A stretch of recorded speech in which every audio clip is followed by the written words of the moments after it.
All right. Let's hop into this thing.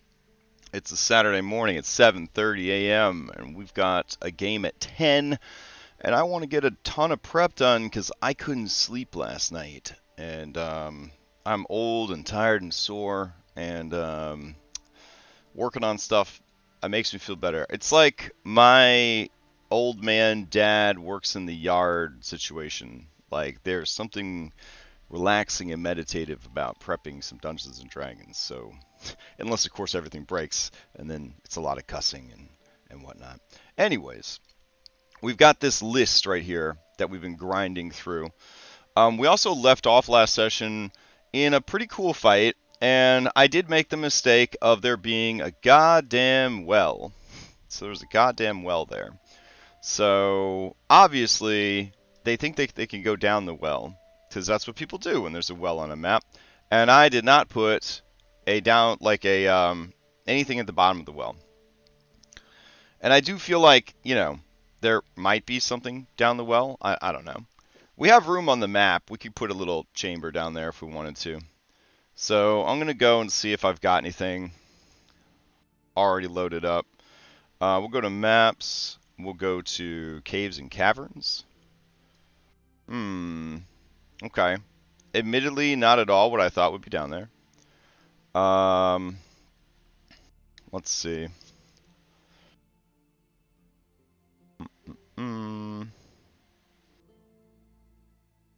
We could put the wow, this would be really crazy. We could put the resting place of one of the heroes' rest down here, but it really doesn't make sense for it to be here. So, let's see. So that caves and caverns didn't work for us. Caves of Chaos, that's a little too much. We don't really need the whole Caves of Chaos. I do miss that Caves of Chaos though. It's been over a year without any Caves of Chaos. Let's see. Underdark? Under Caves? Let's see what we got for Underdark.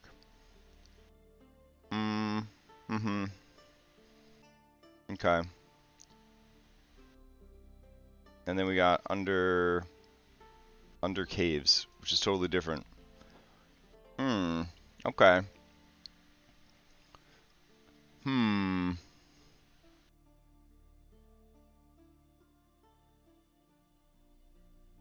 Alright. I will concede to put something down here at the bottom of the well. There we go. And let's see. We'll add some rocks here.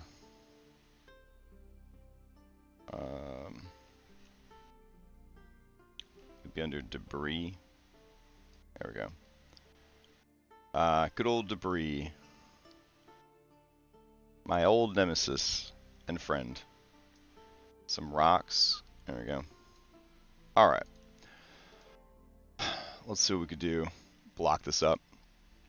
You can't... here we go. Tint color. So we want this to be kind of purple.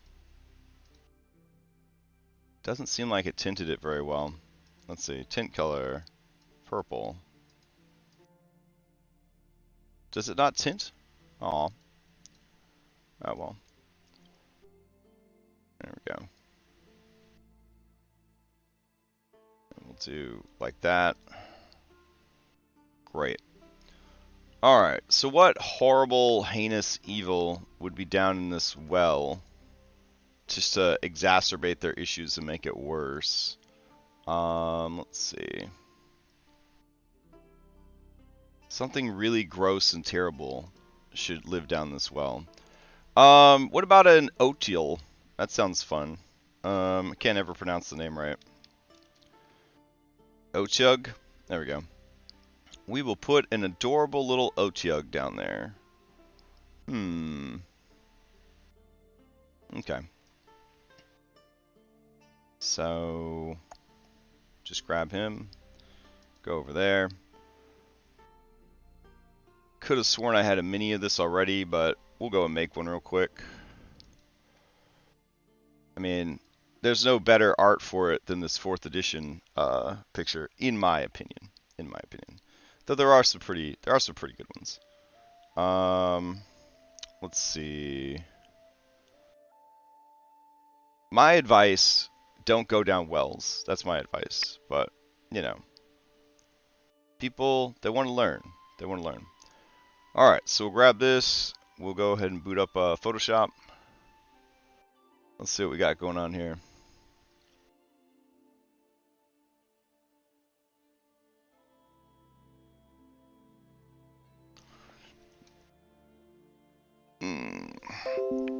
It's going to be a weird session, TBH, because we're down like a ton of people.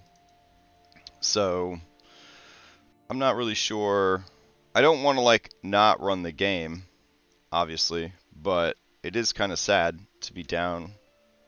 I think we're down 2 people, which in a group of 6 isn't the end of the world. And we got a guest player coming in.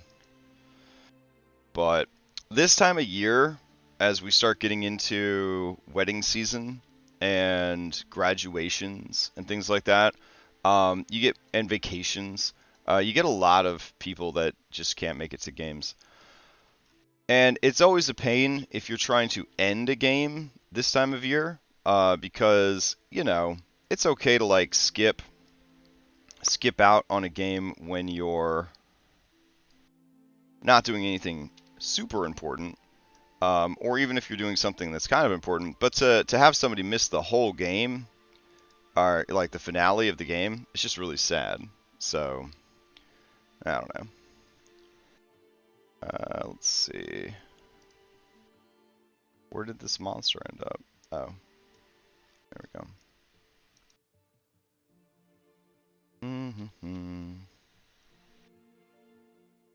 So do something like this. And then I guess I'm giving this way too much attention for something they may not encounter, but whatever. Let's see.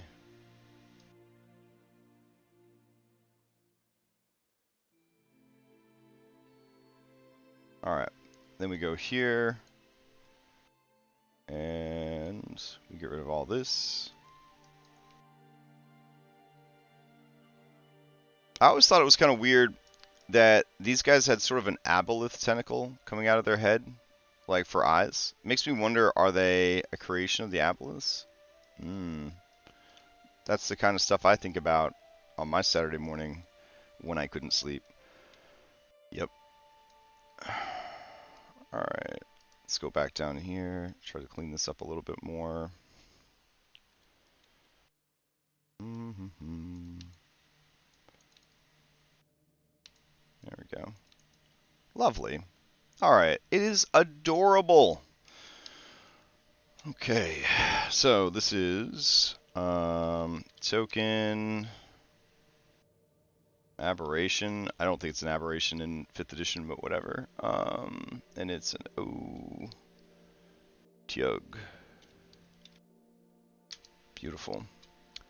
All right, it is beautiful. Look at how handsome. Ah, love it so much. All right, they should be able to whoop this thing's ass. TBH. It's only CR5, so should be good. Let's see. Let's go to tokens, aberrations. It's very important to spell aberrations different every single time. Yep. How else would you search for it and not be able to find it? You know what I'm saying? All right. And there we go. Okay. And there, that cutie's just down there chilling. Bloop. All right. And let's see. So that's taken care of. All right. Mercurial Reaver. Okay, I wanted to make this weapon. So let's go to weapons. And geez. All right. What do we got here? We've only got Heaven's Impact, so we've got to make Mercurial Reaver, which I believe, is going to be a polearm. Let me see if I've got the Reaver's art in my thing. Let's see. Okay, Mercurial. I'm not seeing it. Oh, wait. Wait. Ah. Alright. I have a lot of copies of it. Let's go ahead and open that up and see what we got. Very rare. This is a +2 glaive. Once attuned, its wielder's base speed by 10, and you gain +2 bonus to your initiative rolls. Further, your speed isn't reduced if you are encumbered or wearing heavy armor. In addition, you can jump 3 times the normal distance, though you can't jump further than your remaining movement would allow. Okay, that's cool, I guess. For this thumbnail, I just need this. So let me grab that. All right, and canvas size. Do 561. Turn it like so. Make big. There we go. Beautiful. As far as like getting rid of this background without screwing up the glaive, I'm not too sure how we're gonna make that happen. But this is the item sheet from when I ran it the first time, and I don't even know if they're gonna go get this weapon, but it'd be a cool weapon to have made anyways. All right, go to the backgrounds, go to paint bucket, gradient, basics.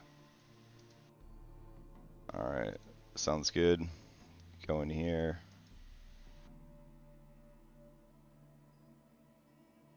There we go. Lovely. All right, so we'll call this icon Reaver. Beautiful. All right, based on the description here, we definitely want this to be a glaive +2. So we'll drag that glaive +2 in. Then we'll swap out the art. Let's see. Red-handed doom, loot, weapons of rest. Go grab this Reaver. Excellent. All right, so Mercurial Reaver. All right. This is a glaive +2. If attuned, you gain the following benefits. Your speed increases by 10. Your, let's see. You may cast, let's see, jump at will, period.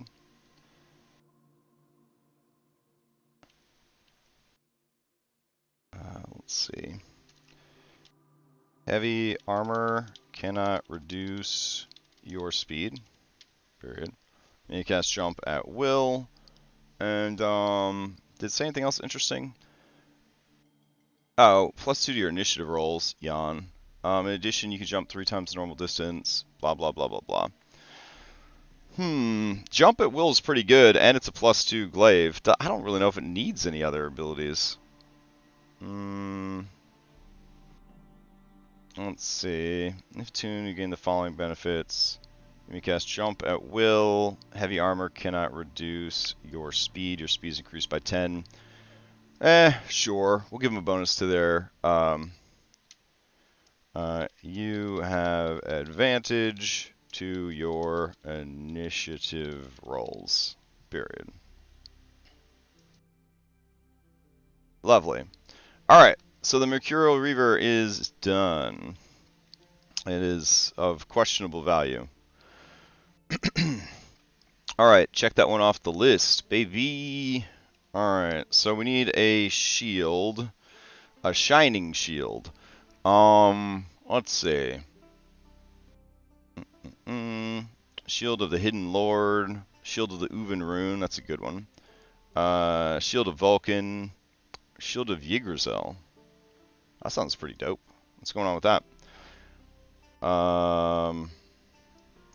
You must have a 17 strength in order to wield this magical tower shield. Well, it sounds dope as hell, but I don't think we need that.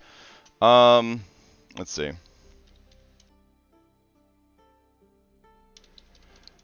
Isn't like mirrored shield a thing? I thought mirrored shield was a thing. This shield's face is perfectly polished and cannot be tarnished, reflecting light like a mirror. You can use a bonus action to speak a command word, causing it to emit bright light in a 30-foot radius and dim light for initial 30 feet. Or until you take a bonus action to speak the word again. The shield has 3 charges. Anytime you're targeted by a magic missile, a line spell, or a spell that requires a ranged attack roll, you get expended charge, roll a d6. On a 1 to 5, you're unaffected. On a 6, you're unaffected, and the effect bounces back at the caster. That sounds great. Let's go with that. Okay. So we're going to do a shield. Drag that over. I know it says weapons, but, you know, I don't fucking care. So this is the shining shield. There we go. Go in here. Poop that stuff in. Do that. Let's see. Don't really need it to explain what a bonus action is. I feel like we lose some credibility by having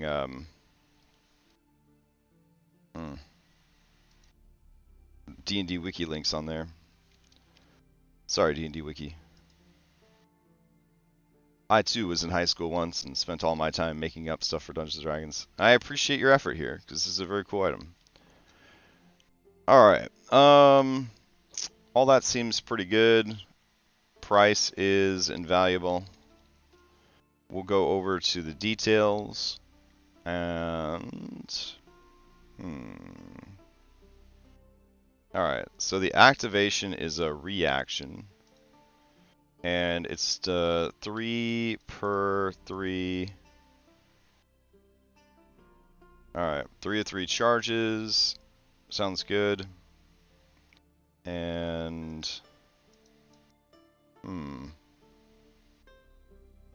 Okay. I think that's all we needed to do. Sweet. Okay. Boop, boop, boop. We could have probably built this better, but eh. Alright, let's try to find a mirrored shield.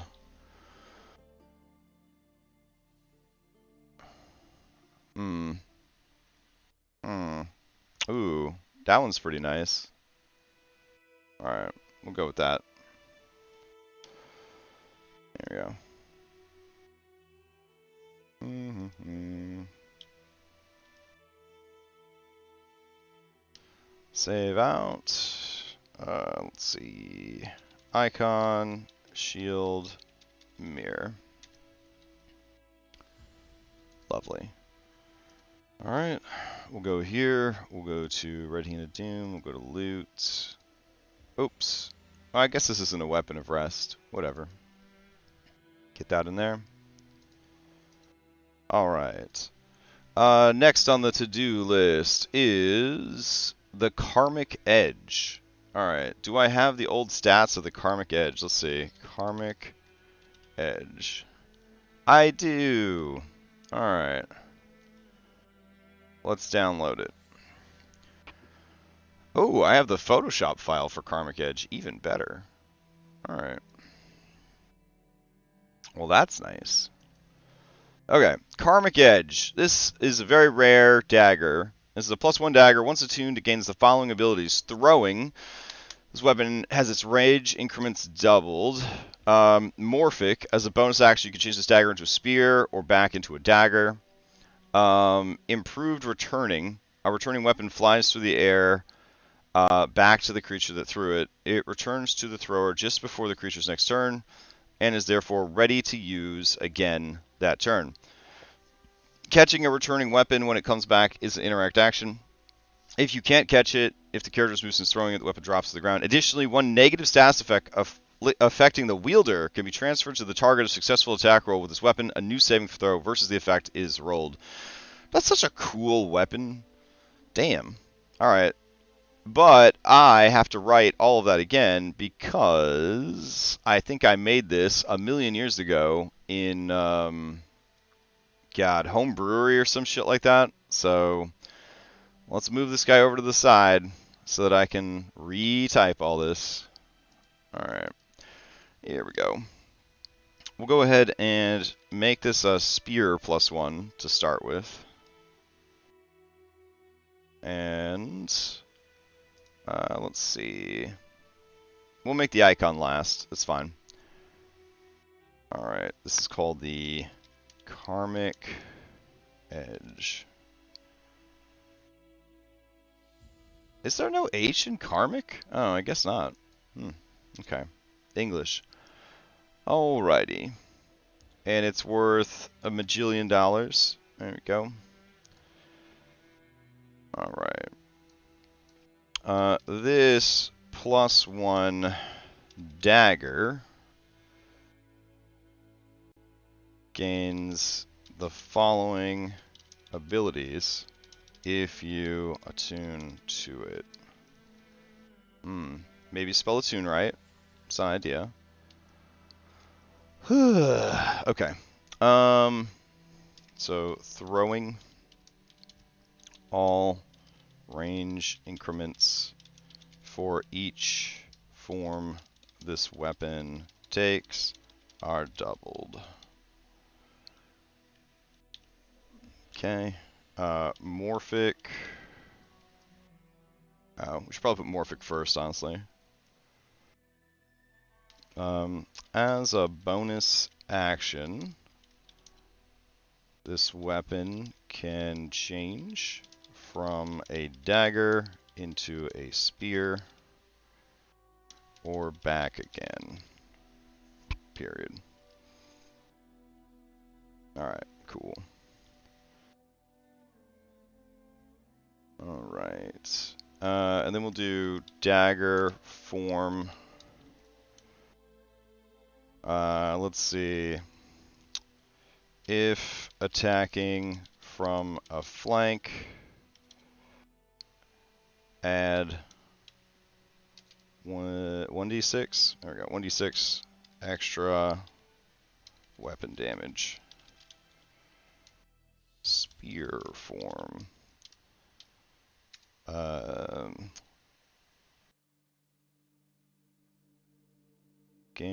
Let's see. Gains 5 feet of reach. Period. Beautiful. Throwing, and then we've got improved returning, which I think we can just copy from returning weapon. Why is this listed as a spell?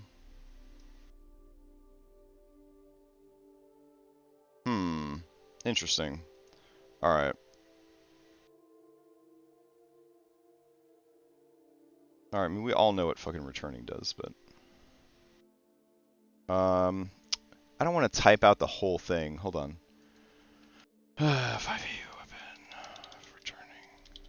This is why you should keep better files. You know what I'm saying? There we go. We'll just copy this. Weapon with returning property has aerofoil design that allows it to return to the thrower when thrown. If you make a ranged attack with a returning weapon you are proficient with and miss, you catch it at the end of your turn. No, this is improved though. Let's see. So we want Dwarven Thrower, I think. Alright. Alright. Immediately after the attack, the weapon flies back to your hand. Let's just do that. Then there's no bullshit. I don't feel like keep track of all this stuff. Alright. Hey, what's up, Dom? Good morning. Hope you enjoyed your movie last night. Alright. And then this is going to be called Karma. One negative status effect.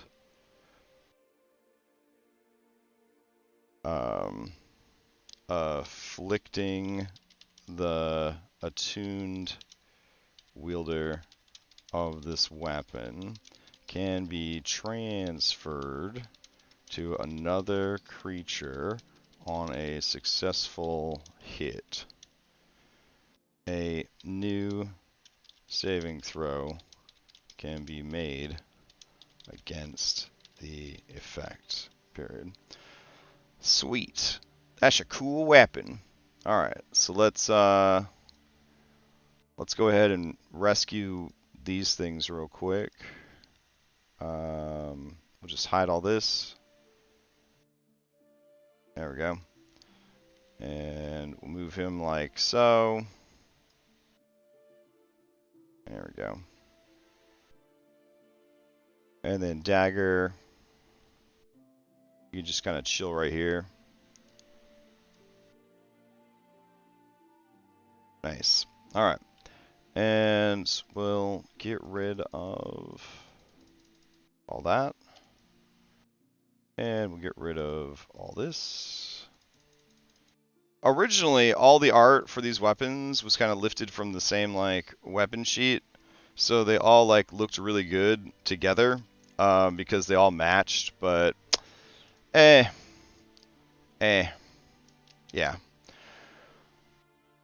Alright. We're gonna go with... I heard Kang was like the best part of the movie. Hashtag no spoilers, but I did hear he was the best part of the whole movie. Icon, Karmic, Edge. I'm grinding through slow, tedious stuff this morning. Just trying to get my to-do list for this campaign knocked out. Hopefully we have enough time to work on a lot of stuff today, but if we do not, as long as I'm knocking stuff off of this to-do list, I'm happy, I guess. Alright, so Karmic Edge. I'll also put all these items up on the Discord for Patreon people if they're interested. Let's see. Next up, we have the Radiant Fist. Okay, do I have the Radiant Fist? They did not find this weapon last time because they did not go deal with the dwarves. Radiant Fist. Okay. I've got my old notes here. Let's see. Radiant Fist. This is a +2 Warhammer. Once attuned... Oh, did I actually have all the writing for this shit in another document? Tee-hee. Oh, well. That'll save us time. Alright, let's see. We need a dope-looking Warhammer. Okay. Paladins... Dwarven... Warhammer. What do you got for us? Man, I don't want an actual Warhammer stuff. Oh my god. Alright. Warhammer weapon. There we go. Ooh. Well, that's pretty cool. It's not really radiant, though. Not really feeling the radiant vibe there.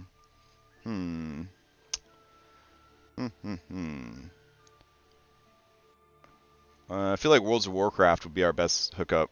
World of Warcraft. Okay, we're getting there. We're getting there.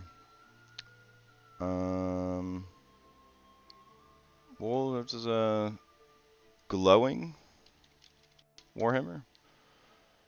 Okay.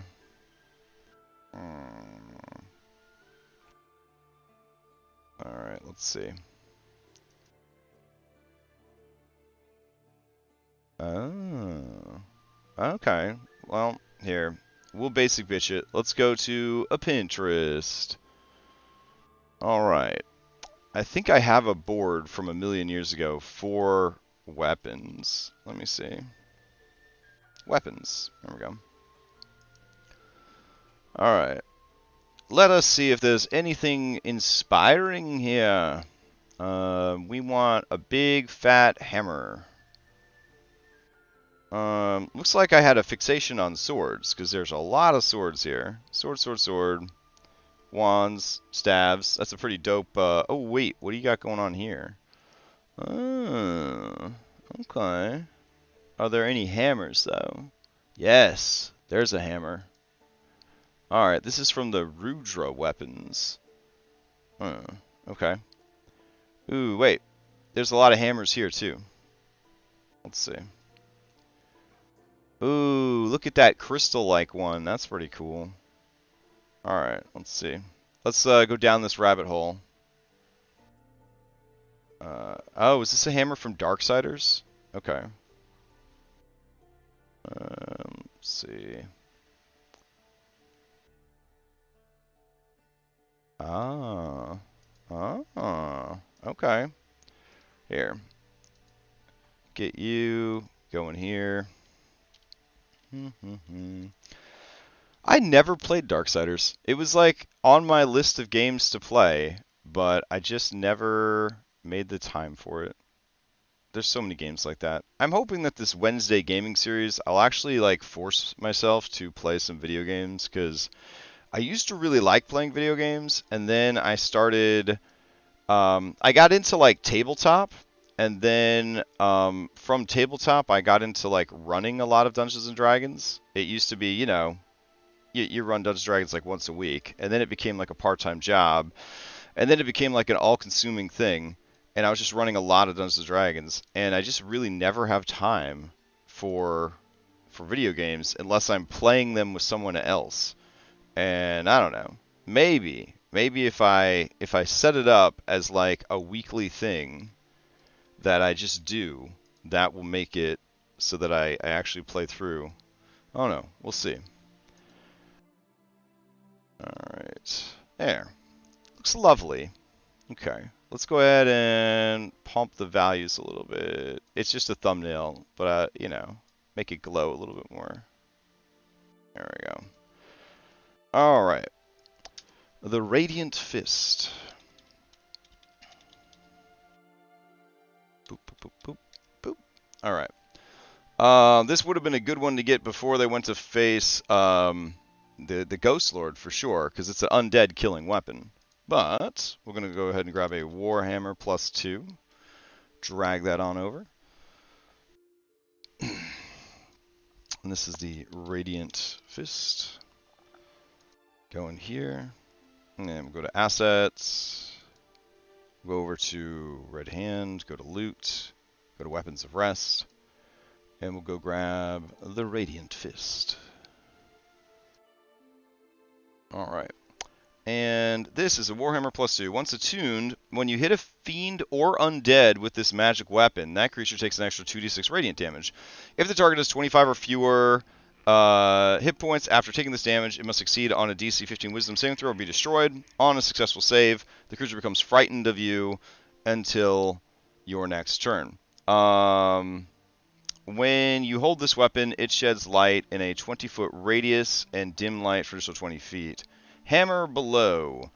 The runes on this weapon can be activated to increase the force behind each melee attack. It has 3 charges. The bonus action may activate this rune to deal additional 2d6 force damage on the next successful weapon attack for 1 minute. This weapon regains all expended charges at the end of each day. I mean, overall, that seems pretty cool. It seems pretty cool. Not nearly as strong as some of the other stuff, but it's still pretty cool. Let's see. Now keep in mind that that means that against an undead or fiend, this thing is dropping its normal damage, which I think is a D8, I want to say, and then it's dropping 2d6 radiant, and then if you activate Hammer Blow, it is dealing an extra 2d6, so you're dropping 5 damage dice. Which is kind of nuts. So we'll go over here and we'll add this extra damage just to tease them. Alright, so 2d6 and 2d6. And this will be the force, and this will be the radiant. Lovely. And it has 3 of 3 charges per... Yeah, there we go. All right. That seems good. Okay. So we got Radiant Fist taken care of. Check. Flame Heart. All right.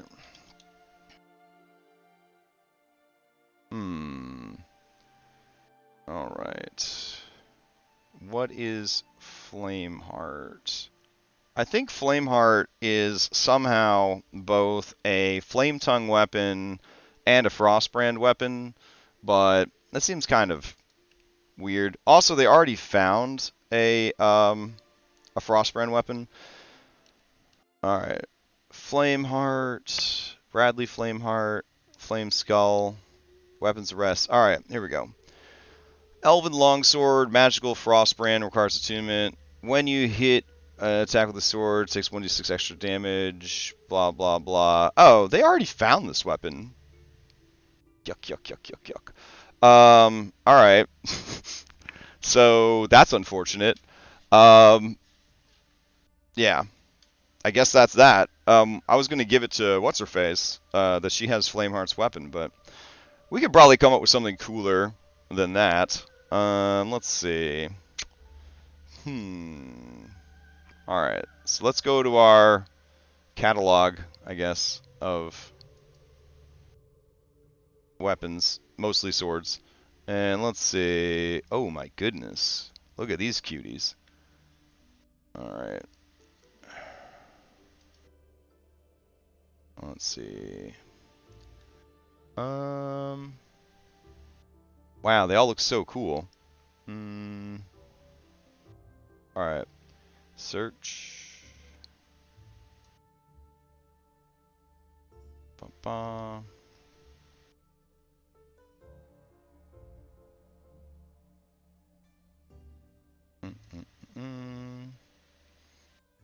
Oh yeah, they're so cool. Alright, so go ahead and copy this. Go over here. And I guess we'll put sword diagonally, like so. There we go. And we'll just do this. Whoop. Alright, that works. Okay. And this will be icon flame heart. And let's see, what would flame heart do? Oh, I know what it should do. Alright. So let's see. Myrmidon. Right? Is that what they're called? Not Myrmekis. Fire Elemental Myrmidon. Alright. Ish. You should just turn into one of these dudes. Hell yeah. Alright. So let's see. Go back over here. Alright. So we're going to make this a flame tongue that lets you turn into a fire Myrmidon. That sounds cool. We'll go ahead and make it a... The picture definitely looks like a longsword. Fine. We'll make it a longsword. Alright. And we'll go here. We'll make it a finesse longsword. Yeah. Alright. Okay, so this is Flame Heart. Alright.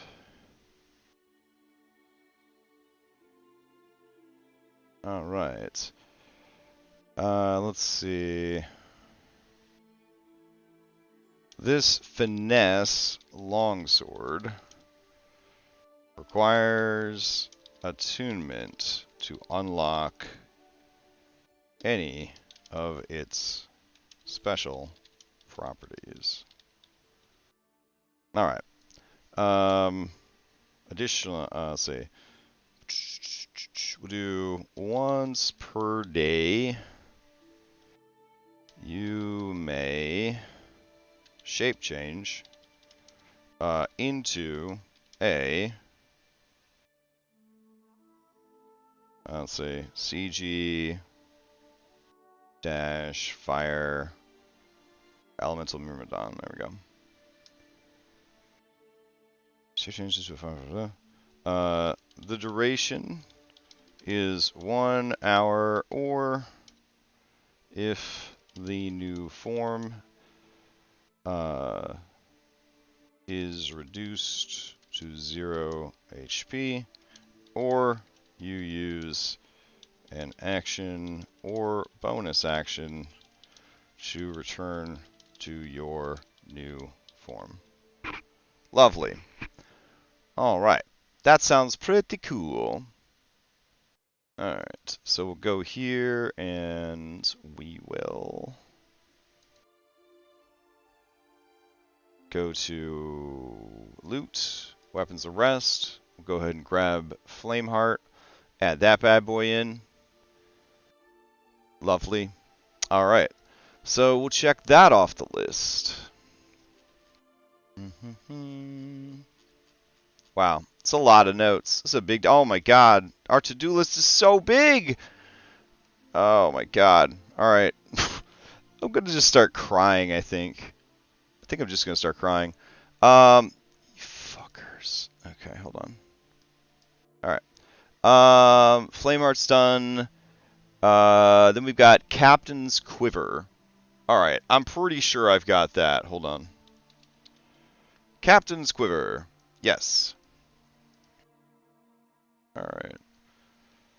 So this is basically a quiver of Elona. There we go. And we're going to put Captain's Quiver. And then we'll put each of the 3 compartments, blah, blah, blah. You may draw any item from the quiver, blah, blah, blah. And then we'll say, once attuned, there we go. All right. And then let's see, down here, we're going to go ahead and put this in. If attuned, there we go. Ah, what a mess. Okay. The formatting is just trash. All right, once attuned, you can add one of the following effects to an ammunition drawn from the quiver, though the ammunition must be used immediately. All right, so we'll do flames plus 1d6 damage, fire damage. Okay. Sets unattended flammable objects ablaze. There we go. Okay. Let's see. Impact. DC, we'll make it 15 strength save, or be pushed back 10 feet by a blast of wind. That sounds fine. Alright. Oh. I guess we're supposed to do... It's like fucking Captain Planet up here. Oh, okay. So flames, wind, earth, DC 15 strength save or be knocked prone. Let's see. Water. Okay. 1d6 cold damage from biting frost. Nice. And then finally, heart. We'll do DC 15 wisdom. Stunned is a bit harsh. We'll just say confused. Alright. That sounds good. Confused for 1 round. Well, that's pretty fucking good, honestly. It's probably... I don't know if it's as good as stunned, but it's pretty fucking good. Yeah. That sounds like a good item. Alright. We'll take it. So now we need a cool picture. So let's see. Magical quiver. Let's see. What do you got for me?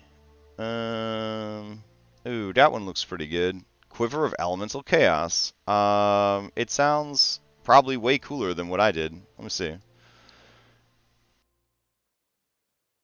The Quiver of Elemental Chaos. Quiver has a lid with 5 holes to fix the elemental planes. 4 buttons along the side. Elemental ammunition, air ammunition. This ammunition is weightless and whistles softly as it moves. It can be fired at long range and without disadvantage. It does thunder damage if it hits. In addition, any magical atmospheric effect that the arrow passes through is dispelled. Holy shit. Alright, para-elemental. You can press 2 compatible elemental buttons at the same time as a bonus action to create a para-elemental. Wow, this is way cooler. Okay. Well, I guess we're gonna use this one. Fuck. Alright. That's like way cooler. Alright. Damn. Alright. I wonder if this is already in there. Let's see. Quiver of Elemental Chaos. Quiver of Elemental. Nope. Okay. Alright. So we'll still call it the Captain's Quiver, but damn, this is way cooler. Alright. Wow. Man, this Griffin Saddlebag, oof, they good stuff. I wonder if they've made a name for themselves or not out there in the world. Elemental Quiver. Keep trying, buddy. I'm sure you'll make it someday. Anyways, let's see. Go in here. Go to loot, weapons of rest. All right, elemental quiver.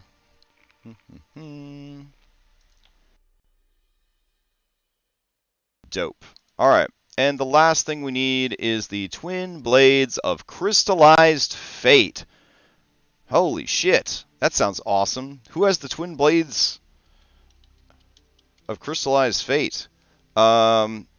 They're buried with Lamia Hideshot, the Goliath Stone Sorcerer. God, that sounds so awesome. Alright. Let's see. So we want some crystal daggers, huh? Crystal daggers. I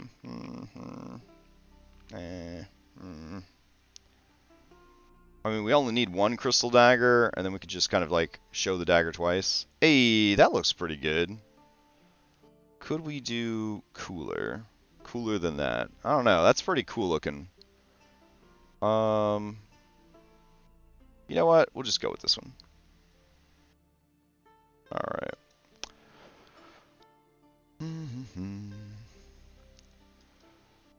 Okay. So twin daggers, we'll either need to lay them side by side or crossed over each other. There's no other way. There's no other way. Let's see.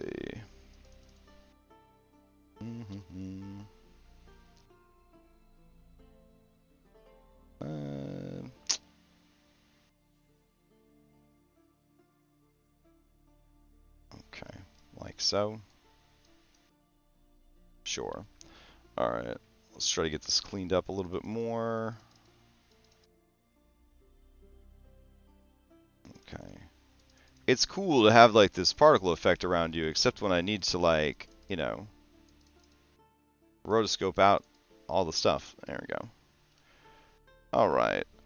And let's see, do this, and this, and there we go. Lovely. Alright. So we'll do icon, dual daggers, crystal. Alright. Let's see. So these would be twin blades of crystalline. Alright, crystallized. Nope, I don't have these guys. So, going over here, we will go ahead and make these daggers. Well, there's no sorcerers in the party. So giving them like a sorcerer's ability wouldn't really work. All right. So we'll do 2 of them. There we go. And twin blade of crystallized. Hold on. What is the name of this thing? Twin blade of crystallized fate. Excellent. All right. This matched set of daggers +1 can be used as a spell focus.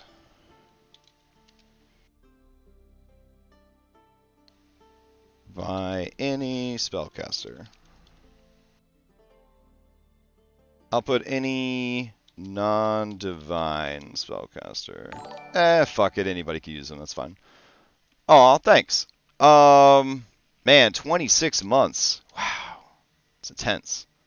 I guess at this point you gotta invite me to your wedding when you get married, because now we're like internet peeps that have known each other so long that, you know, we're friends, and like friends go to each other's weddings and stuff. Yeah, this is a direct dig at Nathan, who, I mean, didn't invite me to his wedding because he knows I'm really busy and I wouldn't have gone, but it still hurts my feelings to this day. Oh well, just cry a little bit. This match set of daggers +1 can be used as a spell focus by any spellcaster. That's great. What else can they do? All right. Let's see. Whenever you roll a nat 1 on an attack roll or spell attack roll with this weapon, it gains a charge. Period. Nice. Okay, so whenever you roll a nat 1 attack roll, okay, and then whenever a creature rolls a nat 20 on a save against one of your spells, cast with this weapon as the focus, comma, it gains a charge. All right. So what do we do with the charges? All right. So once attuned, there we go. And then charges. All right. 1 charge will allow you to re-roll any D20 roll you just made. You must keep the new roll. All right. Let's see. 3 charges. Before rolling, declare your next roll will be a nat 20. It will be. Nice. All right. Let's see. I mean, that seems pretty fucking good. Gives you rerolls. I mean, I don't know. Seems pretty good. What if we did 2 charges? Let's see. So we'll do 1 charge free action, comma, there we go. And then we'll do reaction. Grant inspiration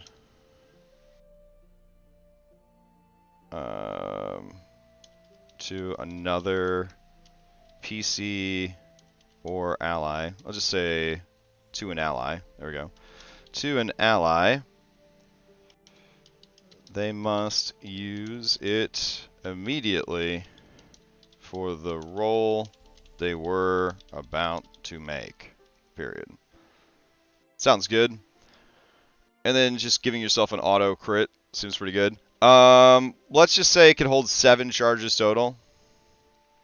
It can only ever hold 7 charges. You lose all charges when you long rest. Period. Imagine rolling 7 ones in a session. Jesus Christ. All right. I think that this is a very cool weapon. I like it. All right. Let's see. You must have both daggers on your person to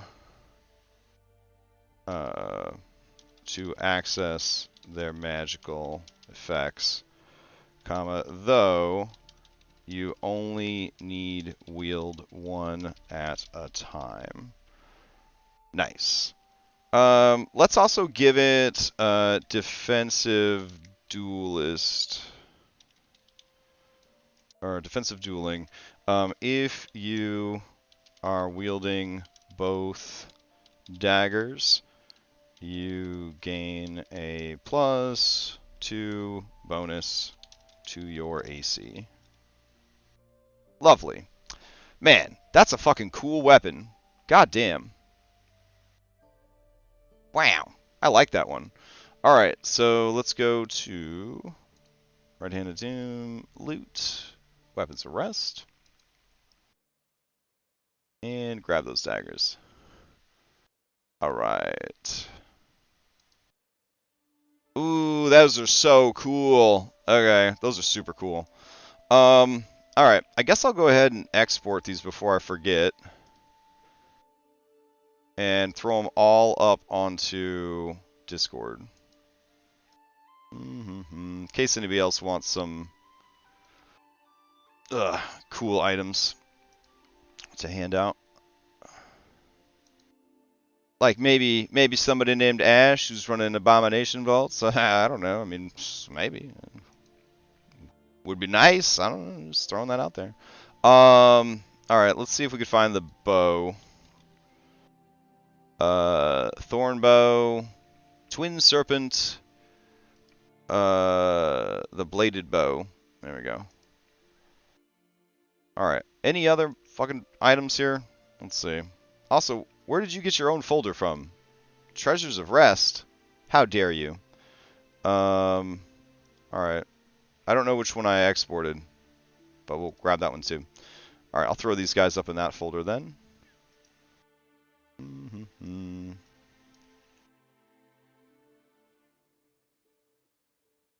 Alright. Did I export the Mercurial Reaver? I feel like I skipped that one. Let's see. Downloads. Pop. I did. That's weird. Alright. Export. Alright. Now I think I got everybody there. And again, I'll upload it before I forget. Let's see. Weapons of Rest. Oh, I have a note here that says add bloaters to game. Okay, sure. I'll add fucking bloaters to the game. Sounds fun. Let's see. Feels good to have all these weapons done, though. Alright. So yeah, apparently I left a note for myself that says add this to the game. So we will. Let's see. Go to active tokens. There we go. And let's see. Where's our classic tokens? Simple, classic January. Are we still using January template? Whatever. I guess we are. Let's see. Frames. Switch to green. Sure. Alright. Or do we want Dark Silver? Yeah, Dark Silver's pretty good. Alright. Let's put this cutie in there. Aw, this little vagina head barely fits in his frame. Okay. Go up here. It's not just me, right? Like, these guys look like they have vagina heads. I'm not crazy, right? This is a vagina head monster. Maybe I play too much Kingdom Death. Or I'm on the internet too much, I don't know. Alright, so let's see. We'll go here. And we'll get rid of all this. There we go. Alright. So we'll save this guy out as, I don't know, Red Hand of Doom, Plant, Bloater. Alright, cool. And let's see. So we need whatever this fungal skeleton is. Okay. Open him up. And then we're going to go ahead and grab zombie ogre, I'm assuming. Oh. Ogre? What? Beast folk, small, large. There we go. Ogre zombie. Alright. Drag that cutie over, I guess. Okay. Let's see.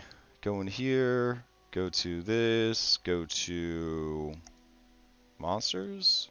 Are we in actors? Where the fuck are we? Red Hand of Doom. There we go. Tokens. Excellent. Plants. Bloater. Alright. Grab him. Go over here. And we'll just call this a bloated fungal mass. Wink. And we'll go over here. Blood color will be, I don't know, like that. That's a good color. And go in here and do this. Beautiful. Alright. And update. And update. Alright. You would not have a morning star. You would have a beefy slam. So, beefy slam. Cool. Let's see. Core, icons, creatures, claw. Sure. Alright. And that can stay the same. The 2d8, that's fine. It's only a +4 though. I feel like these guys should be a little bit tougher.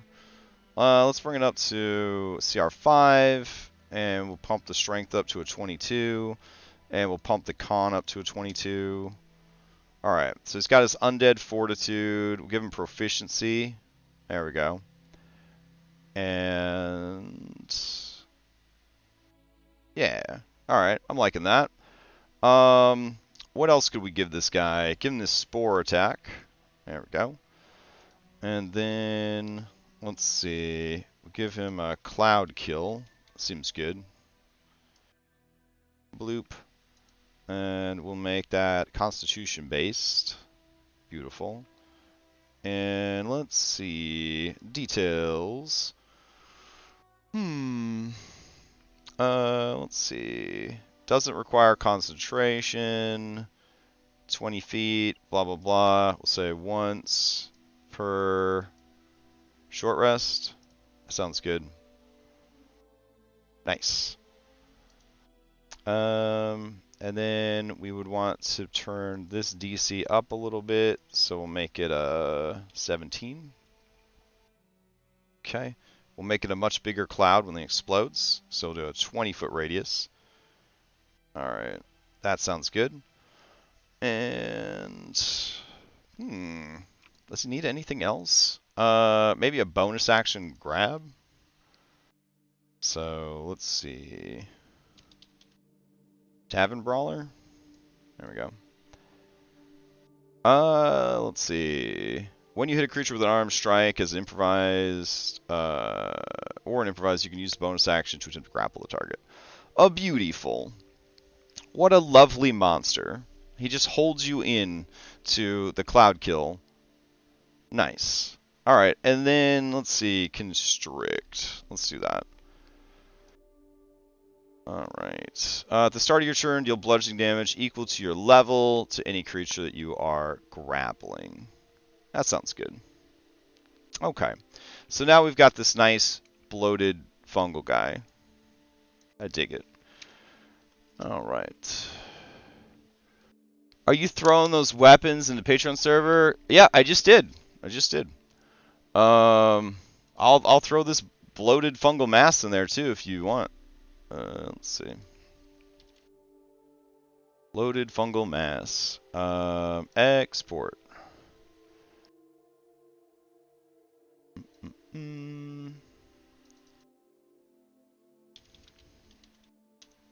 Okay.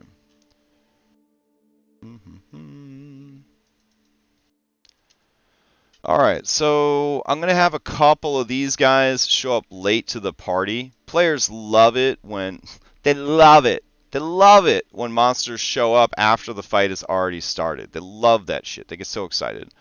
Oh, they're just like, oh, yay, more monsters. Oh, I was so worried the fight was almost over. So yeah, we'll go ahead and add some of those cuties. Here we go. And they'll take their sweet time to get to the party, so that gives them a chance to kind of deal with the corpse flower tree and all that other kind of stuff first. And then, God forbid, they go down the well and they got the Otyug. There we go.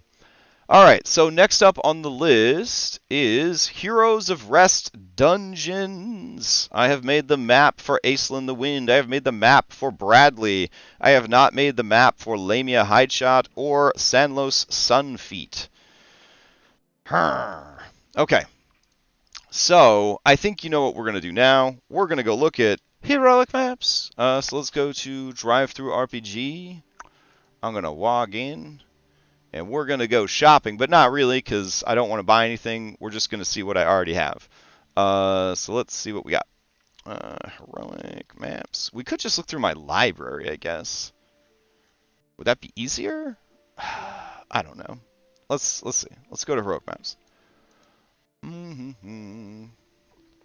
All right. Heroic maps.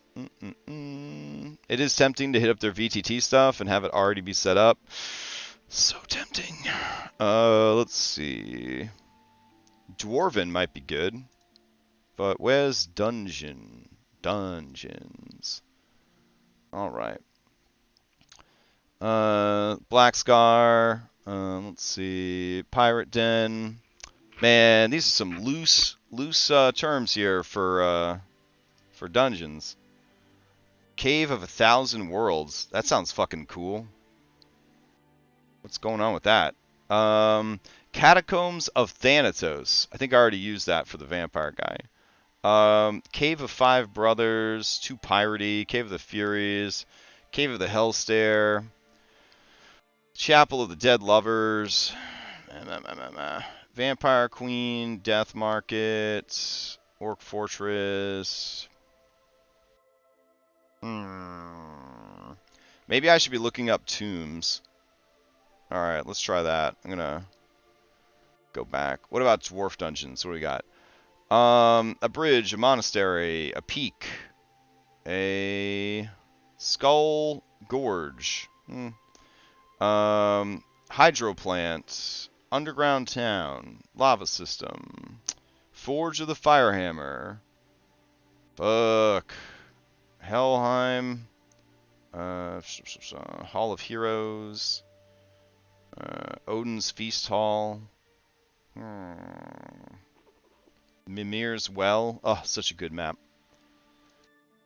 Kobold Dungeon from Afterlife? No! That is too big! Oh my gosh. Wow. Are you crazy? That's too big, man. I want to finish this campaign someday. Alright, we're gonna just look at tombs. We got tombs. Let's see. Dungeons, ghosts, temples, ruins. Tombs. Here we go. Alright, we'll try again. Castle of the Death Knight, Catacombs of Thanatos, Cemetery Crypts, maybe. I don't know how fast we want to get down there and out. City Temple, Crypt of Vampire, Dwarven Monastery we already looked at.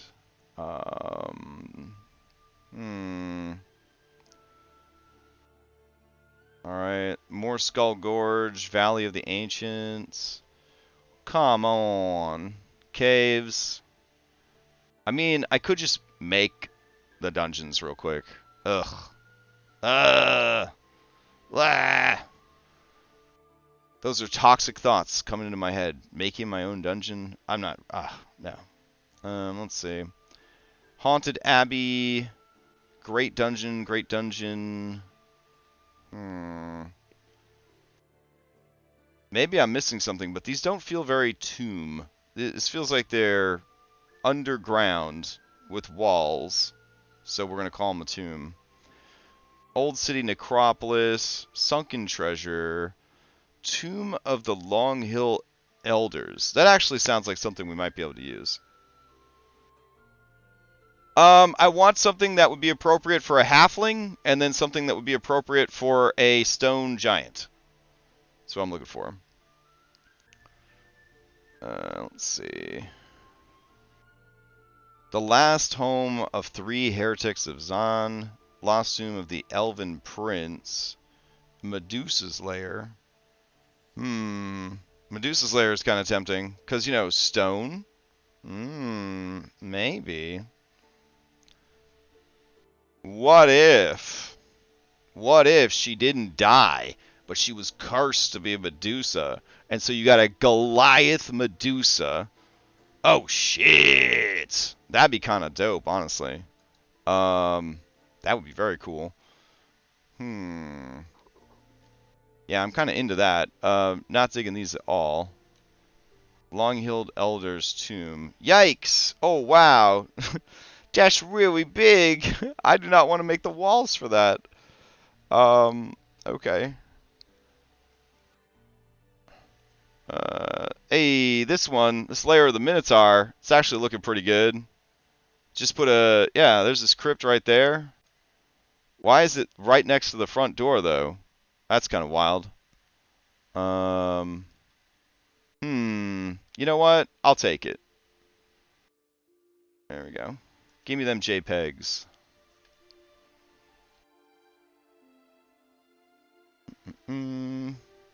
It's thinking about it. It's like maybe I'll download. I don't know.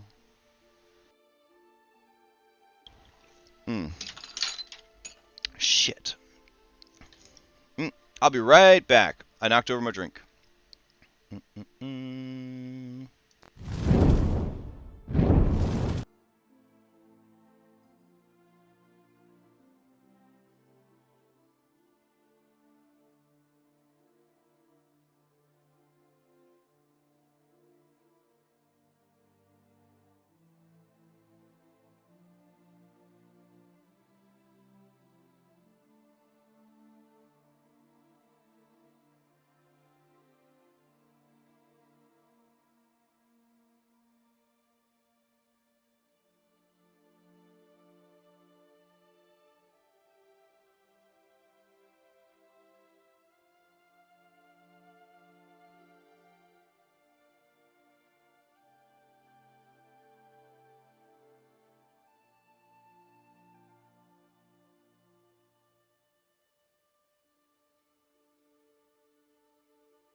Fuck.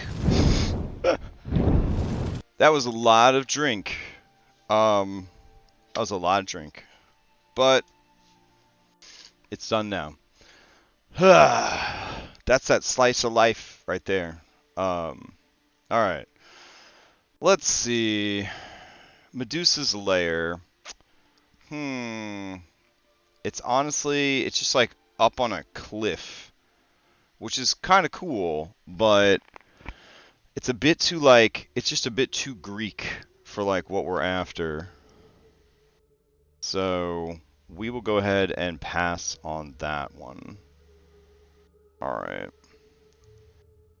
Let's see. I'm okay with the Minotaur one though. I think the Minotaur one will work.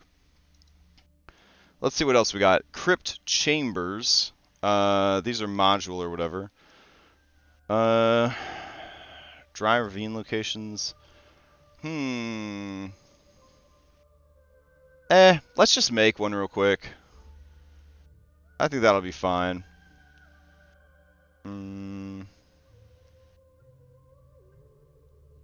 Yeah. Alright. So we'll go ahead and go to incarnate. Oh wait, Dom has messaged me. Neutral party has one that you might be able to use.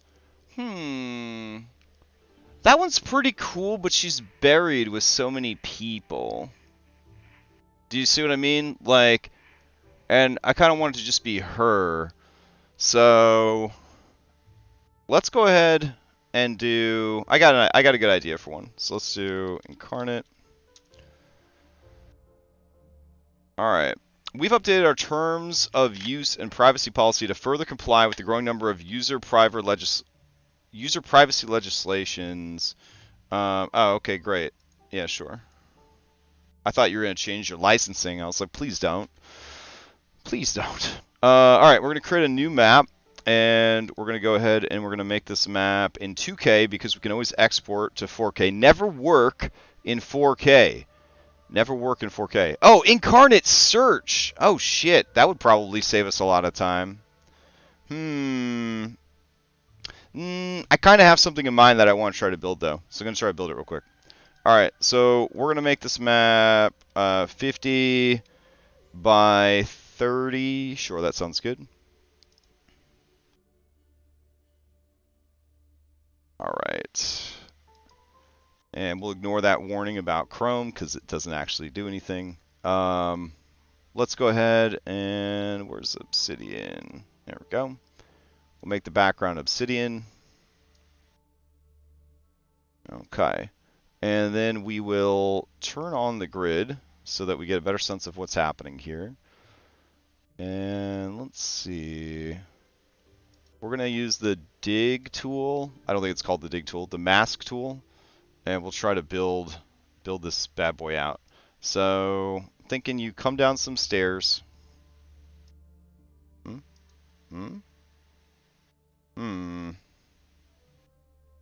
Alright, sure.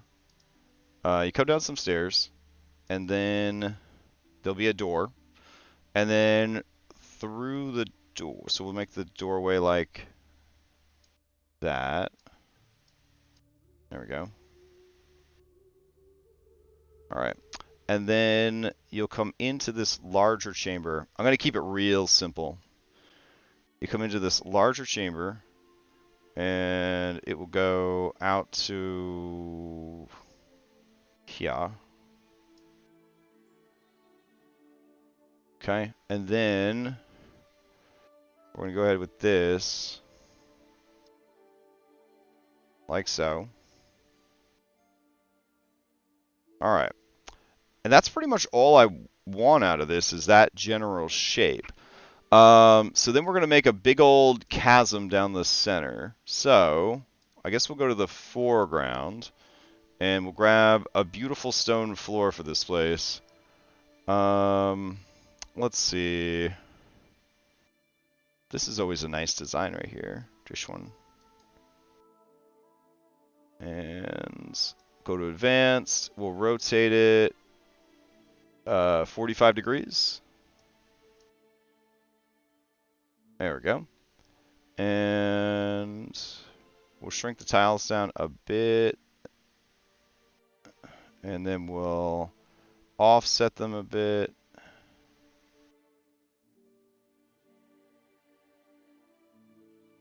Perfect. And then we will apply them. All right. Yeah, that's not super painful to look at or anything. So then we're going to take off snapping and all that. And we're going to go and try to make a crevasse in the center of the room. So let's go up to shadows, and we'll paint it right across the room, like so. There. Seems pretty good. Cool. What is down that crevasse? What could possibly be lurking in that smashed up ruination? All right, then we're gonna go to I guess this here cross hatching. There we go. Get some shadows baked in a little bit. There we go. A lot in this door frame. There you go. And stairs going up. Perfect. All right. So kind of going along here. All right. So now if we go to stamps, we're going to want Cliff, I think. Yeah, Cliff. You going to search for it? There you go. And let's see. We'll go here and start putting these down.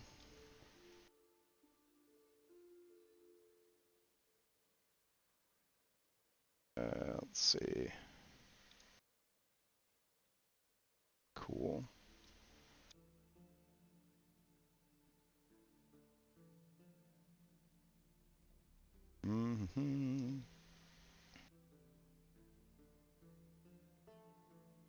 All right. And with these cliffs, it is more than okay to have like a bunch of them overlap because it just adds like depth to whatever you're making. So totally okay. Have as many of these as you want. Let's see. Here, grab this guy.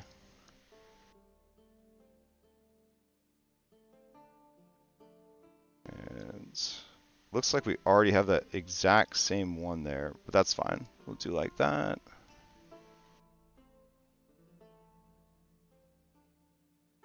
Go over here. And there we go. All right, go up here, grab this guy. Like so. Yeah. Nice. And I guess there. Okay. Perfect. There. Okay, we'll go over here. Rotate this around. Go down and grab that. And good. So now we have this huge chasm in the middle of the room. Obvious place that you could jump across to be right there. Let's see what else we can do about this. We're going to want kind of natural cliff walls here where shit's kind of falling apart. But we want to match the overall look, so we're going to go to transform and filters. And we're going to try to make that sort of a grayish color. So we're going to take the saturation down so it kind of matches what is there. All right, I think that'll work. All right, so we'll go ahead and this will be much higher up. So we'll put it like here. Now, the Pathfinder Foundry modules really got me into this roof layer thing. I just don't know if I have the stamina to create a map that has the thought put into it that would necessitate that sort of build. So basically you have to look at every element on the map and be like, how would this look if I wanted some of it to be over the players all the time? And you end up exporting like two different maps, like one that is, you know, the ground plane essentially, and then one that is like just the elements that would be on top. So, for example, we might want this rock wall area to be higher than everything else, so it really kind of dominates the room and shows off a bit. So I don't know. I don't know if I'm ever gonna have the interest to go ahead and make a map like that, but it'd be pretty cool. All right. Let's see. Overall, though, pretty happy with how this is looking so far. We've got this sense that the natural earth has kind of started to reclaim this place. Let's go in and grab some crystals. Oh, I'm getting a message. Let me see. Ah, all right. Nothing super urgent. All right, so we got blood crystals, we got hell crystals, and we got purple hell crystals. All right, well, this lady likes purple. We saw her magical item, so I don't think it's a stretch to put some of these crystals in there. That would look pretty nice. There we go. All right.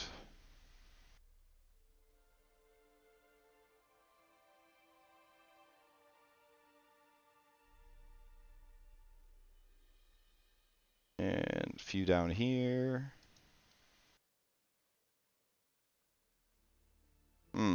Not really digging how any of those are showing up.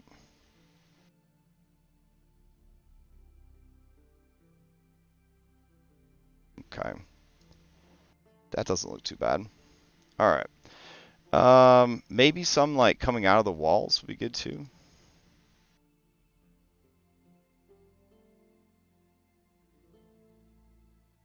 Like we have to finish the walls obviously, but yeah, I like that. It would be cool to have an alpha web map that you could make an overhead tile that does not fade when you move under it. Oh yeah, like absolutely, and that's what they do with the Pathfinder 2e Foundry stuff. Is there's the map, and then there's a gorgeous like overlay that they put the roof tile on, and so like you're underneath webs, you're underneath tree canopies, like all that kind of stuff. It's so cool. All right, let's go in here, and we're gonna do stairs. And we want some tomb stairs. We got any tomb stairs? We got ice and snow. We got gothic horror. And we've got brick railing. We got brick stairs. And we got stone stairs. Perfect. That's what I asked for. Alright. Let's scale it down. You just do like this. Nope, don't. Nope. Alright, then we'll go like this. It's hard to line these stairs up, I'm going to be honest. There.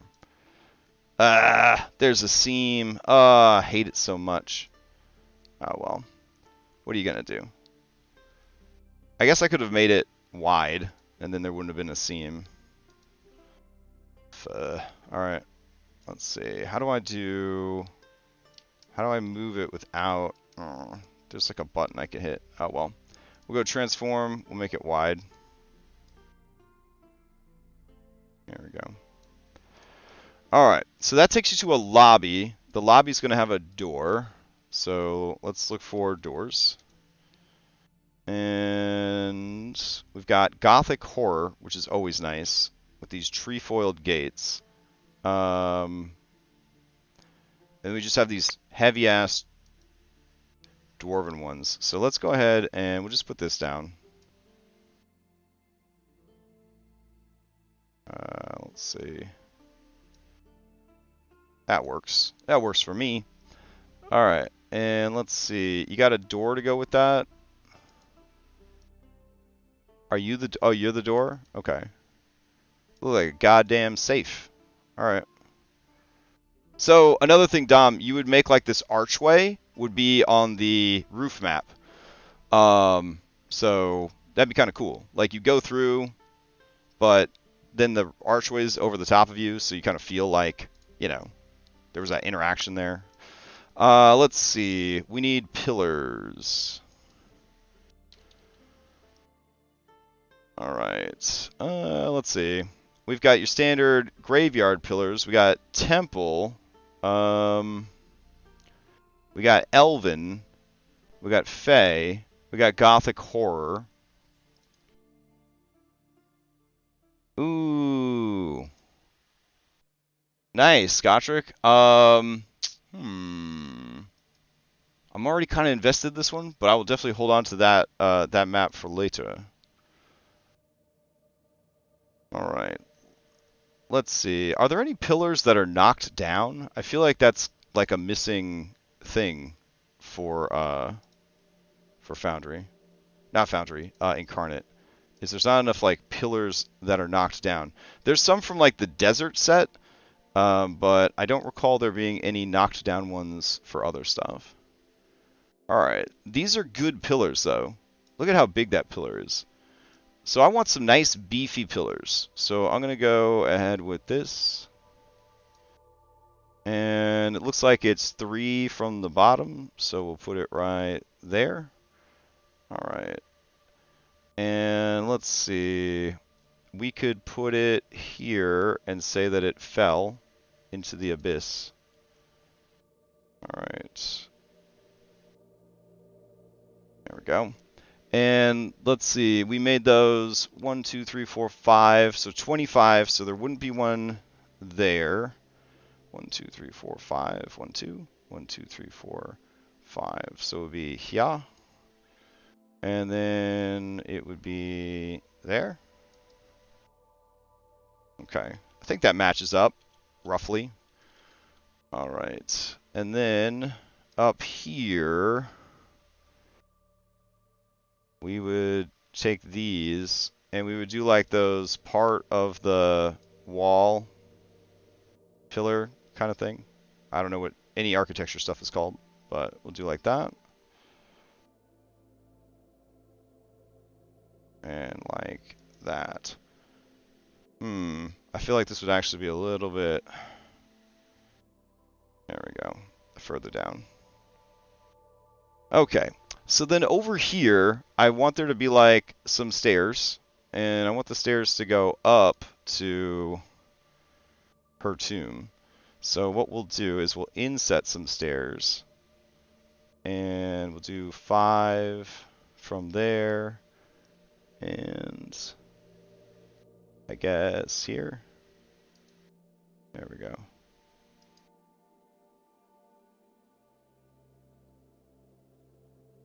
All right. And I guess it's okay if the stairs are a little crooked, because this place has been dealing with some like earthquake activity and all that jazz. All right. Now we need some walls. And if we're keeping it simple and stone, we can just go with like these stone walls, which is totally fine. And I'm actually going to go like this. There. And like this. Alright. Seems pretty good. We're going to need to lower all the stairs down. So, oops. I'm going to hold down Control, which will allow me to essentially shift select. And I'll lower these guys pretty low. There we go. Excellent. Now, going back to the walls, we're going to go up a few layers. We're going to take these little shorties right here. Is there shorter than that? That'll work. So we're going to put them like this. And like this. There we go. So now we kind of have this implication that they go up the ledge, up these stairs to a higher up ledge. And then that is where we can put her tomb or whatever. So I'm going to go ahead and grab transform. And I'm going to make this stone slab like this. Oh yeah, look at that beefy ass slab. Chonk. All right, and then let's go grab a coffin or a sarcophagus. Let's see what we got. Nice. This hell set is just amazing. You don't necessarily need like a creepy one either. I mean, they're all pretty creepy, but there are some that, you know, aren't that bad. Like this one's not too bad. All right, she's big, but she ain't that big. There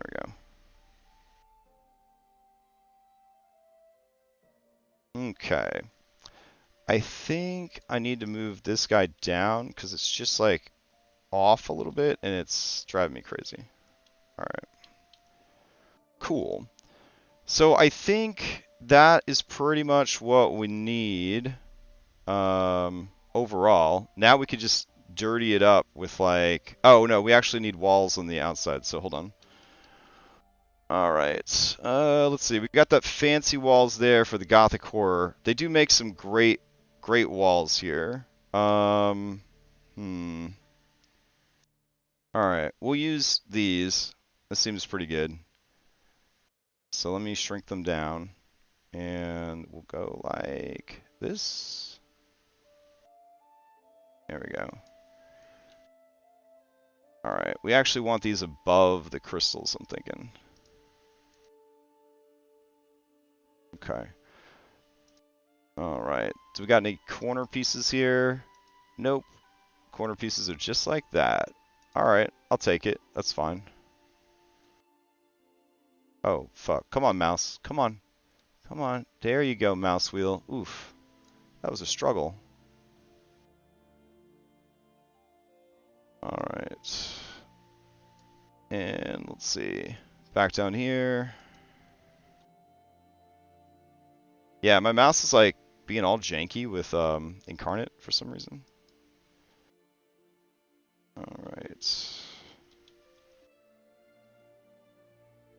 And I guess you would need it here.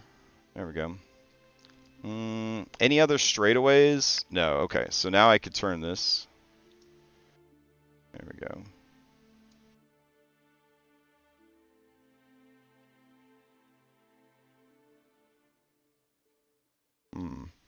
Alright. And we'll go here. I'm not overly concerned with the wall being perfect, so should be fine. All right, let's see. Oh, I mean this one's just facing the absolute wrong direction. There we go.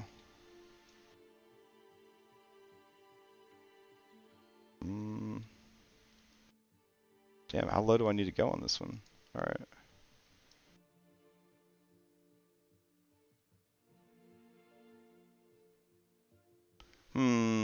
I guess that doesn't really work. I'll have to do the straightaways.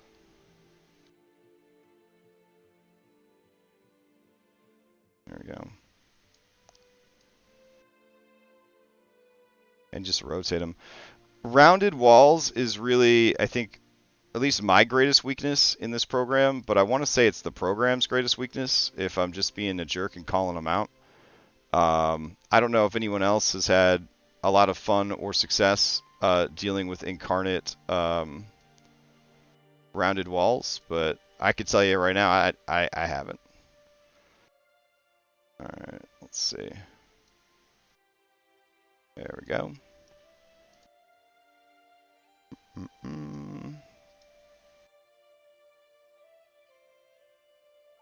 Okay, go over here. Lovely. Back here. Oh, Incarnate stressing, saying, what are you doing? It's been a long time since you saved. What if something happened? What if, indeed, something happened? Alright, let's go ahead and save it. And we'll call this the Stone Sorceress Tomb. Alright. Seems good so far.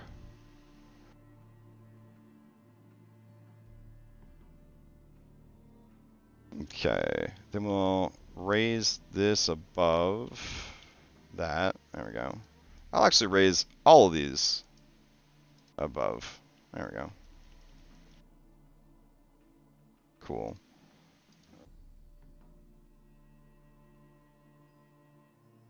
Damn.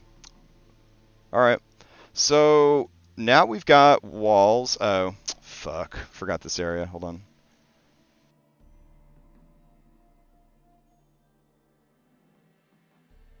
I mean, it kind of looks neat, but no. We'll go with, I guess, this guy. Try to straighten him out a little bit. Fuck. All right. Nah, that doesn't work either.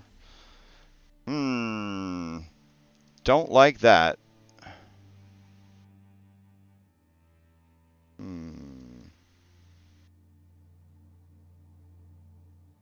You know what? I'm just gonna stack blocks everywhere.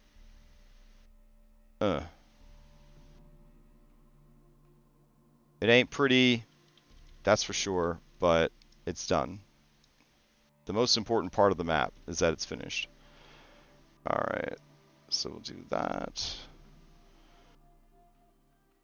I almost kind of want to do like a bit of a rock wall behind here.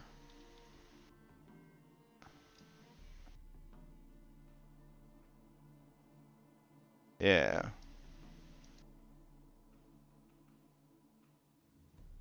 There we go.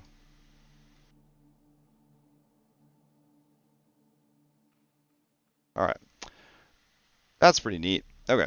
So we've got that. We've got the pillars. What would actually be, what would you face here as you came into this chamber? And do we really want the floor to be so plain like that?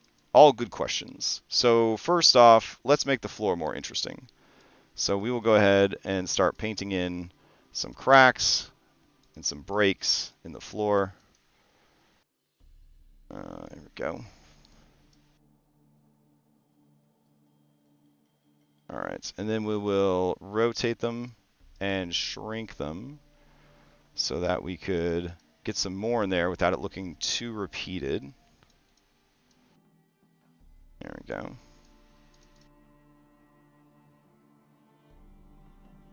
Nice. All right. Let's see. So that kind of helps. And then we will go to random rocks. Always a favorite. And near the edges where it's kind of fallen apart, we can go and start painting in some rocks. There we go. Now these rocks are kind of beefy, so we only want the beefier ones back by the walls. Alright. Now, something I could have done, but I didn't, is up here, before I distressed all this, I could have made those tiles, like, bigger to show that they were, like, closer to the camera. So what I mean is, I could have taken it and scrolled it up a little bit, like that. And then, when you look at it, right, now it's, like, closer to the camera, see? So it kind of, it's very, I think it's kind of subtle, but it gives you the impression that you went up some stairs, essentially. Here with these, see how the shadow is making it look like it's towering over that? We don't want that. So we're actually going to turn the shadows off for those stairs. And I think for this wall, honestly. Let's see. All right, much better. We can just paint those details back in ourselves. So going back here, we'll go and grab shadows. Oh, I think that's obsidian. Shadows, here we go. Ooh, that's too dark. And go ahead and get these shadows in. And then we definitely want shadows here so that you get the sense that the stairs go up. Let's see. There we go. Good. Now we could flatten the stairs so that we could paint them easier if we wanted to. It's not a bad idea now that we have everything else the way we want. I believe we have to flatten them to the foreground. So flatten to foreground. There we go. So now we should be able to actually paint, see, on the stairs themselves, which is nice. All right, so we've got these pillars. That's cool. Looks like this pillar is being ate up by the cliff, so we'll make that go a little bit higher. We've destroyed the floor a little bit. We're going to add some more rocks. So we're going to rotate, and we're going to lower the size. And we'll just put some rocks wherever we like. Some happy little rocks. Let's see. Definitely want to put these rocks in places. Why are you not painting my rocks on? Oh, I lowered your opacity too much. All right, there we go. So you can see that we can put these individual stones sort of around places towards the center because the bigger rocks would not have traveled as far when things caved in. There we go. Good stuff. All right. And then we've got this pit right here. And it's pretty much as black as it's going to be down that pit.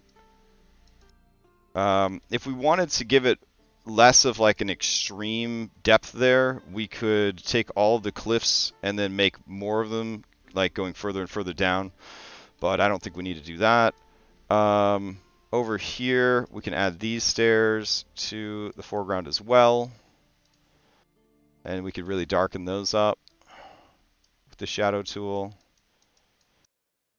There we go. And then always want to have your shadows kind of clinging to the corners and the walls. Because shadows like to cling, in D&D at least. I guess in real life, I don't know. Alright, so around here, we could flatten that as well, but I think I'm going to leave it. And overall, I think that that's a pretty cool map. I don't know if we really need to distress or do anything else to it. Overall, I think it's pretty good. There is, for that tile set we chose, where is it? There is a distressed, damaged version of it, but we'd have to get all of the settings to be like perfect to match up. So if we go over here, we've got 40.5 with a 45 rotation, and Jesus, hold on, I'm not gonna be able to remember that. Let's see. Nope. Let's try again. There we go. All right. So I'll use this as my guide, and we'll go open the catalog. We'll grab the busted version. All right. So we got 40.5, and then okay, that's right. You can't tab in a computer program. Cool. And then we got 45. And then we've got offset -11. And then we've got offset 6.6. All right, so now if I start painting with these, it should just replace the good tiles with the broken tiles. Do you see that? If we kind of zoom in.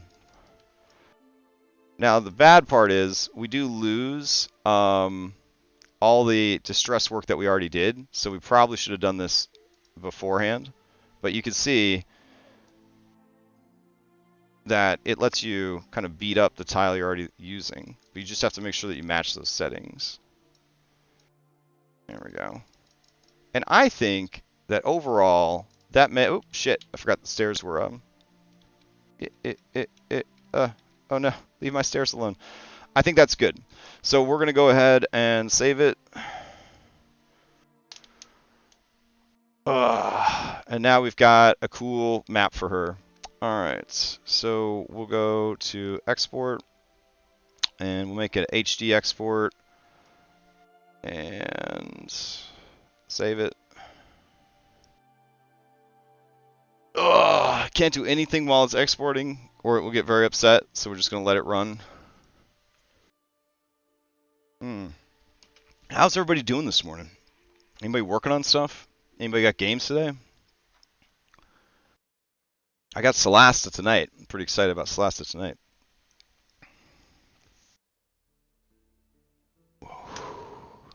All right. Continue editing. Let's go to the Photoshops. We're going to go ahead and open this bad boy that we just downloaded.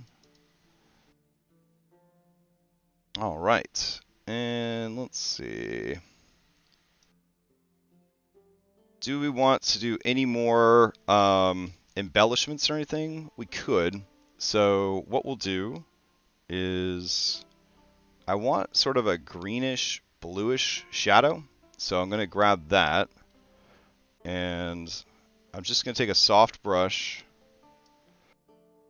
And I'm just going to go ahead and apply that to the whole outside of the map with my little spray paint can. And then probably want it on the pillars too. Okay. And then I'm going to go over here and I'm going to go with this soft light and I'm going to tone it down a little bit just to give it a little bit of a hint of that color to kind of tie some of the stone together. And I'm going to go and do another pass with a slightly darker shade. Same deal though. I'm going to go around, try to get all these guys, pillars. There we go. And I'm going to do another soft light on here, and I'm going to bring the opacity down a little bit more. There we go. Now it's starting to get, in my opinion, like some good color, like vibes, you know, like they're sort of shared across the thing. So I'm also going to keep that dark green. I'm going to grab this light gray. Let's see, I want a lighter gray. Light gray. And I'm going to do a new layer, and I'm going to do a filter, render, cloud. And then I'm going to add noise to the cloud. Okay. And then I'm going to go over here, and I'm going to go to soft light again, and I'm going to apply that to everything in the picture. But I'm going to lower the opacity again. There we go. So now it's like dirtier, but the colors are blending a bit more. You got the grays and the teals and the blue, you know, the greens kind of like mixing together a bit. I could go into this layer with my eraser, and I could erase around the crystals so that they have a bit of their own identity there. There we go. All right. And then the chasm in the center. So I want the chasm. Oh, fucker. Fuck. I forgot to turn the grid off. Oh, man. All right. Because Foundry takes care of the grid, so we technically don't need it. All right. We got a game in 1 hour. That's not too bad. All right. So turn off grid. Save it again. And I guess we'll save it out again. Export, save image. It's fine, because all the work is done in layers, so I could just throw it on the bottom of the layers and it shouldn't cause a problem. Alright, let's see. New mentions. Alright, job wants me in Boston full-time, so I gotta put in at least effort relocating. So live in Boston. Okay, so we're only down 1 player this week, and we got a guest player, so we're pretty good. Alright.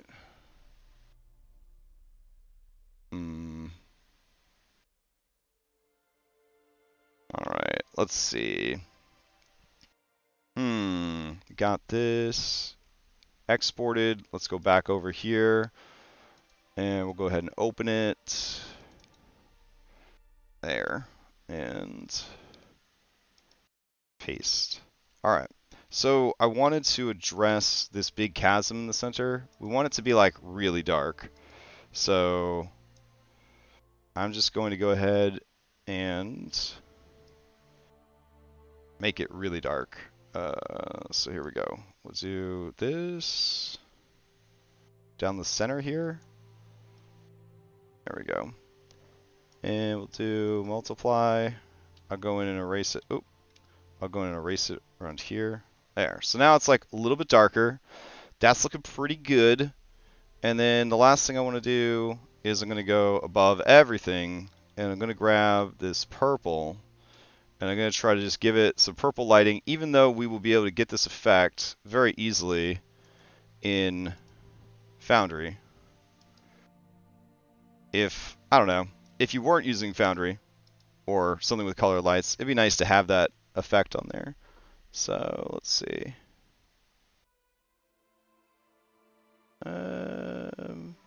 Yeah, I think that looks pretty good actually.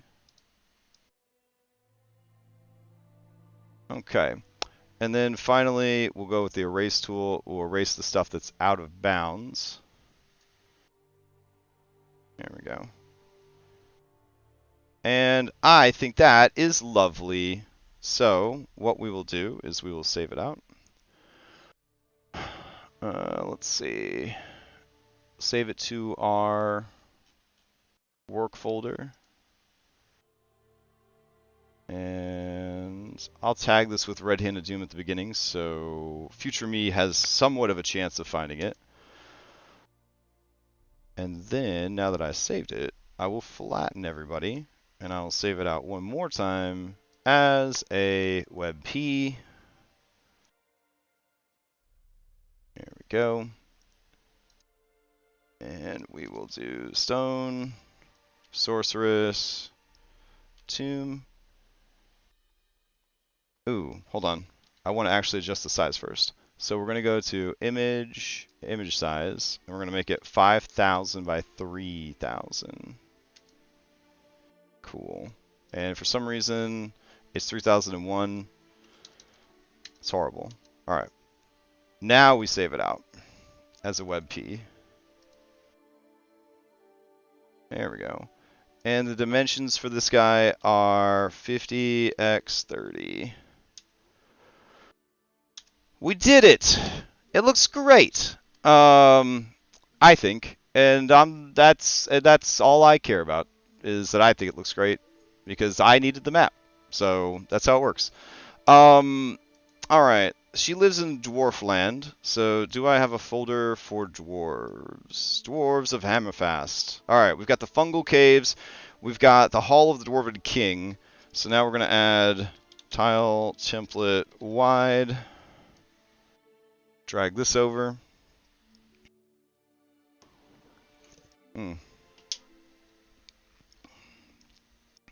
I will confess, this was a bit more work than I anticipated. And we're going to put stone tomb. There we go. And for now, that will have to do. We'll go in here. We'll go to Red Hand of Doom. We'll go to maps. Do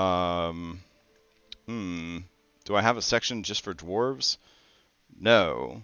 Oh yeah, Hammerfast. There we go. Okay, so we'll go here. And in the downloads folder, where's my map that I just exported? Stone Sorcerer. Blah, blah, blah. Oh, I bet it defaulted to the work folder. Hold on. Let's see. Yep, it did. Okay. And there we go. And it's already perfectly sized, because we sized it in Photoshop.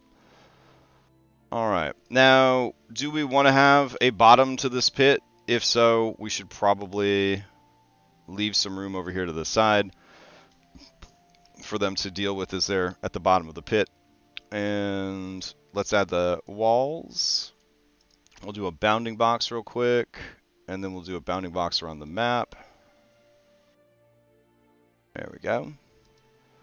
And we'll turn off all of these tools, and we'll just real quick wall this baby up. Alright, so like so. There we go. Cool. I want to say this should be the easiest map I've ever walled, but then I would be setting myself up for heartache. So we won't say that at all. We'll just work our way through it until it is done. All right.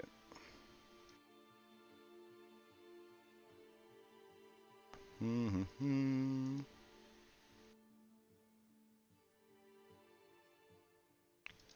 Mm-hmm.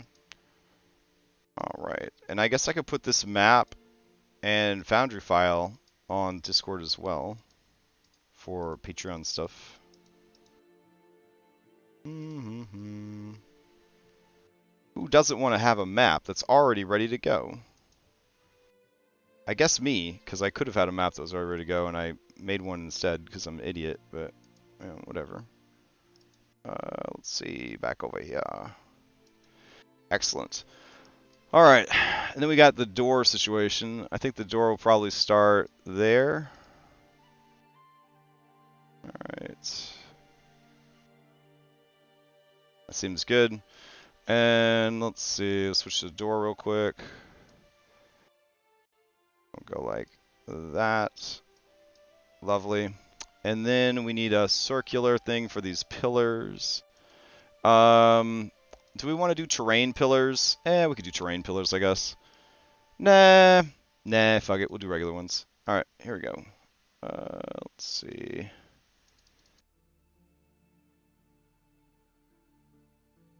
Let's try to get this sized up just right. Just right. There we go. Check mark. All right. And I think Dom told me some secret about exactly where to have your cursor if you want these to poop out in the exact right place. I think it's like to the bottom right of your cursor. But it's very pin the tail on the donkey, to me at least. It feels very pin the tail on the donkey to me. Alright. So instead, we're going to meticulously hand place each one. Because that's how it is. Alright. Over here. Oh no. We've made too many. Everything's falling apart. There we go. And drag that over here. Okay. We're coming very close. I don't think we're going to nail any of them, though. There we go. The down here. It's always nice to start. This is very Minecraft. This is very Minecraft attitude, but it's always nice to like start with nothing, right? And then you look back and you're like, oh shit, we made that. I don't know. That's how I feel. Like, we didn't have any map at all, and now we have a map, and it's got walls, and it's about to have lights, and it's just such a cool experience. Alright, we could make this area over here elevated, which would be kind of cool, I guess. What we could do is set up terrain wall here, but, I mean, people kind of know that, I mean, hopefully that lifts up, so, and we don't really use height to determine like bonuses or anything. This isn't like a Divinity game. So, alright, let's head over to lighting. And we'll go ahead and get some purple lights. Alright. And let's see. I don't have a lot of good choices for crystals. I kind of just want to go with flickering crystals like that. Because like pulsating crystals, it gets kind of old. Alright, so we'll do like this. There we go. Nice. Very nice. And then there's like a little one right here. I don't know. We'll just shrink down the, make it 10.5 or some shit. Alright. Sweet. And... oh. Now we're going to go into... here. And we'll go grab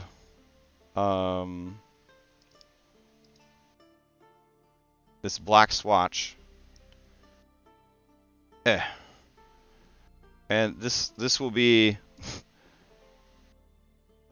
this will be what happens if you go in the chasm. This is the special map you get for going in the chasm. You'll be like, ah, don't worry, I have a map for the bottom of the chasm. Heh heh heh. Oh, nope. There we go. Snap, square, wall, go. Beautiful. Does this count as the second map, this black one? I feel like I made that one myself. I don't know. Then we're going to go to Stone Tomb, config, and turn that grid way down. And I'm going to make it purple. There we go. Turn up a little bit, I guess. And then, oh yeah, lighting. We're going to turn the darkness all the way up. Lovely. And save. Ooh, look at that. Oh, that's beautiful, guys. Holy shit. All right. Let's get a robot in there. Take a look around. Oh shit. Okay. We gotta have some cool stuff in here. I'm thinking like Earth Elemental monsters, obviously, but we'll have to wait and see. Like crystal spiders would be pretty dope, like crystalline spiders.